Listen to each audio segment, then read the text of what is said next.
Buongiorno da Renzo Michieletto, ben ritrovati con questa nuova puntata di Radio Veneto Agricoltura che oggi dedicheremo al centro sperimentale ortofloricolo di Rosolina, un centro sperimentale di Veneto Agricoltura, e abbiamo il responsabile del nostro centro, il collega, il dottor Franco Tosini, e con il quale oggi faremo una bella chiacchierata su quanto si sta facendo a Rosolina in campo dell'innovazione floricola e orticola.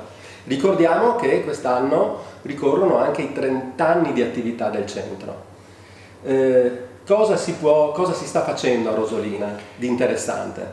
Diciamo che i preparativi ormai sono quasi tutti al 100%. I preparativi perché il 7-8 giugno, vero? Il 7-8 giugno ricorre questo anniversario molto importante, 30 anni non sono pochi, per cui è giusto celebrare tutti questi anni di attività sperimentale, e con l'occasione abbiamo deciso di fare 2 giorni importanti dedicati all'innovazione ortofloricola. Sono 2 giornate aperte innanzitutto. 2 giornate aperte ai professionisti, ai semiprofessionisti, agli appassionati, perché in questa maniera apriamo totalmente i confini del centro sperimentale di Veneto Agricoltura della regione, per far capire a tutti cosa abbiamo fatto negli anni, cosa facciamo e cosa faremo, e quindi nell'ottica di un'evoluzione futura. Ecco, possiamo fare una ricostruzione rapida? Quali sono stati i traguardi più importanti raggiunti in questi 30 anni in campo orticolo e floricolo?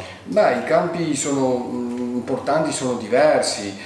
Sicuramente con il territorio siamo tutti cresciuti per creare un'orticoltura e una floricoltura più sostenibile, sicuramente a livello ambientale, ma sicuramente anche a livello economico, puntando sempre a questa innovazione che, se vogliamo vedere, nell'orticoltura è passata attraverso uno studio più sulla quantità di prodotto, più verso poi la qualità estetica, sempre di più alla qualità intrinseca, e quindi il consumatore che mira più al gusto in principal modo, e poi anche all'effetto nutraceutico del prodotto stesso, e poi sempre di più andando verso l'opinione pubblica, che vuole un prodotto sano, un prodotto salubre, ma un prodotto ottenuto con i principi che tengono conto dell'ambiente. Ricordiamoci che l'ambiente è unico e bisogna preservarlo. Certo, il centro è diventato ormai un punto di riferimento a livello nazionale.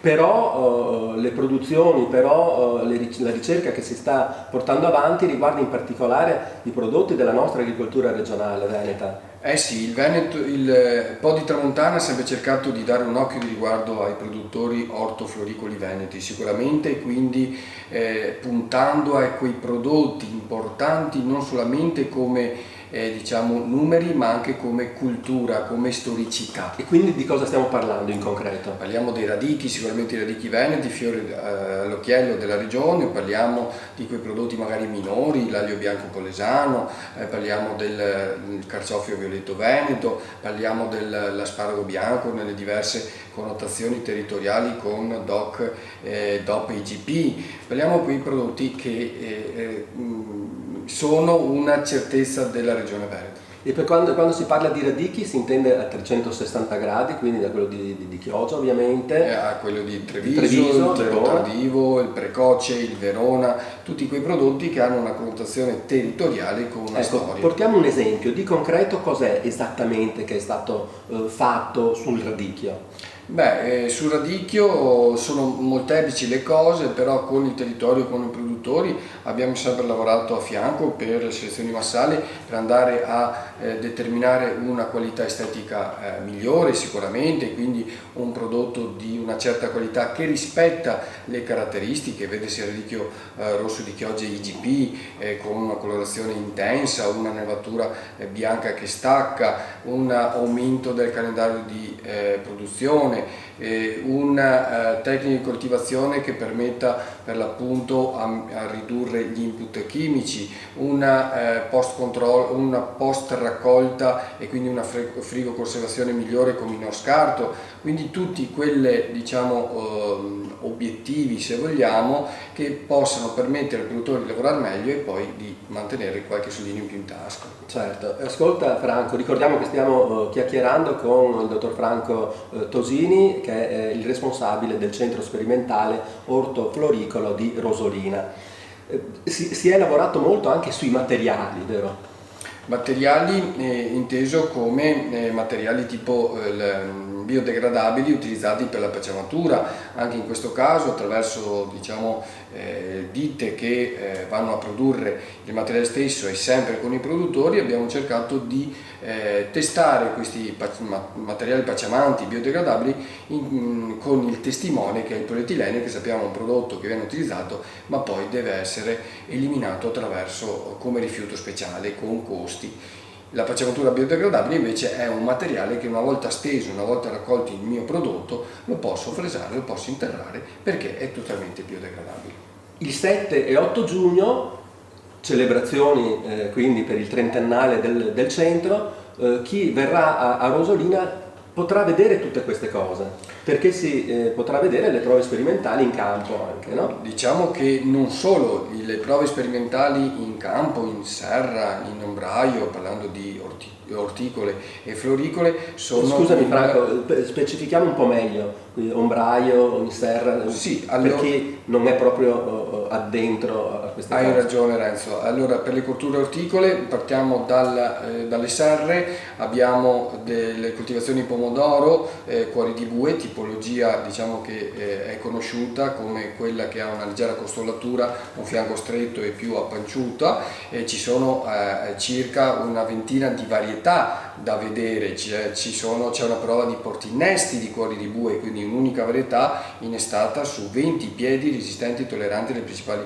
malattie, c'è una prova di pomodoro colorato, inteso con un pomodoro di una bacca tra i 30 e i 50 grammi, ma di tutti i colori escludendo il rosso, quindi capite bene, ci saranno materiali arancioni, ci saranno materiali marron scuro, ci saranno materiali tigrati, ci saranno materiali verdi ma che sono maturi, comunque quindi con grado Brix molto elevato, ci sono prove varietali di cetriolo, prove varietali di peperone, di melanzana, prove in fuorisuolo, questa tecnica di coltivazione molto innovativa che ha anni, però nel corso degli anni, nel corso dei 30 anni siamo riusciti a testare diversi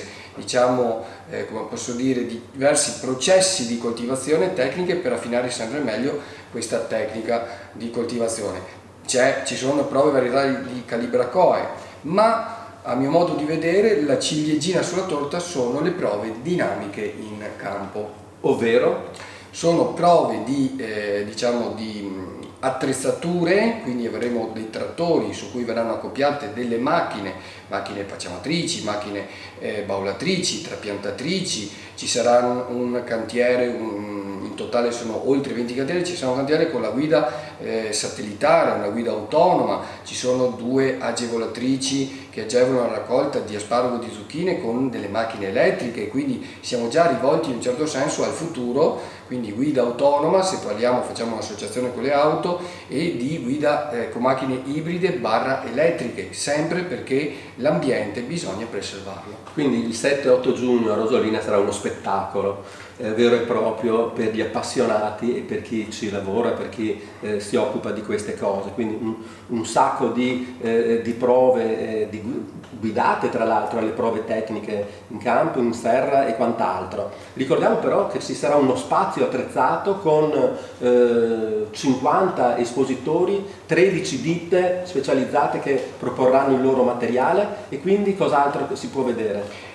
Ricordiamoci, è la parte importante che io dico sempre e sottolineo, perché il territorio ha risposto in maniera molto positiva. 50 ditte private ovviamente che espongono i loro materiali, quindi parliamo di biostimolanti, parliamo di agrobiofarmaci, parliamo di concimi, parliamo di tutti quei mezzi tecnici che sono fondamentali e importanti per i produttori. Quindi, come a me piace dire, si trova il 7-8 giugno l'intera filiera, quindi gli attori della produzione ortofloricola ovviamente, dal seme, perché ci saranno diverse ditte sementiere, fino al post raccolta.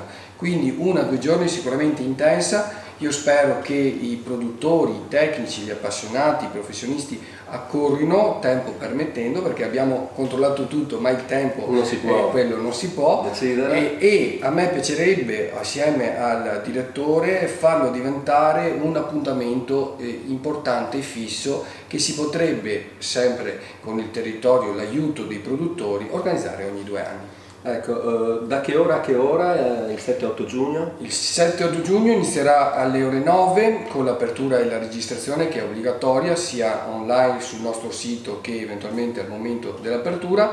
Si andrà avanti con 2 gruppi al mattino dalle 9 alle 10:30 con le prove dinamiche, quindi toccare con mano questi cantieri che fanno vedere le macchine in movimento, che è quello, diciamo, la cosa bella e interessante. Dalle 9:30 alle 10:30 ci saranno le visite guidate alle prove orticole e floricole, dove lo speaker sarò io o i colleghi tecnici di Podi Tramontana, mentre lo speaker nelle prove dinamiche è il dottor Benvenuti, che sappiamo è un super esperto in materia di meccanica. La stessa cosa la si farà poi nel pomeriggio dalle 14:30 alle 16:30, 2 gruppi di persone.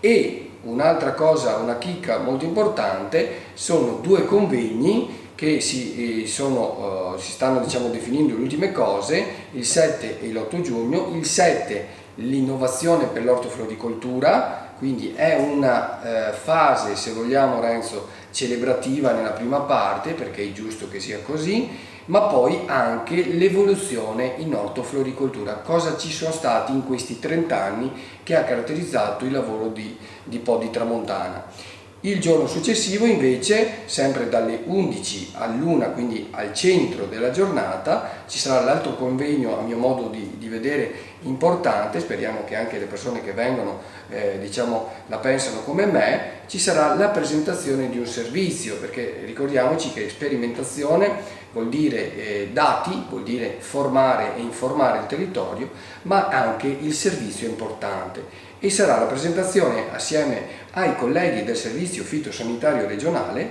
e quindi si fa vedere ancora di più la squadra pubblico-privata, di presentare il recapito fitosanitario ortofloristico. Benissimo, ci stiamo avviando verso la conclusione di questa nostra trasmissione, quindi ci diamo appuntamento a Rosolina il 7 e l'8 giugno per queste celebrazioni del trentennale del centro sperimentale. Ricordiamo che sul sito di Veneto Agricoltura, www.venetoagricoltura.org, è possibile trovare tutte le informazioni necessarie.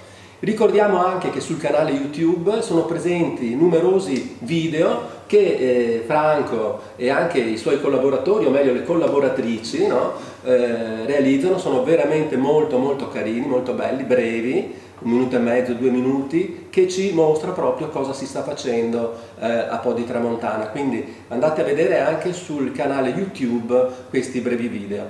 Ricordiamo infine che Radio Veneto Agricoltura sarà presente a Rosolina, faremo delle dirette, faremo delle interviste, faremo un sacco di cose. Quindi a Rosolina il 7 e 8 giugno al centro sperimentale ortofloricolo Podi Tramontana. Un saluto a tutti e alla prossima settimana.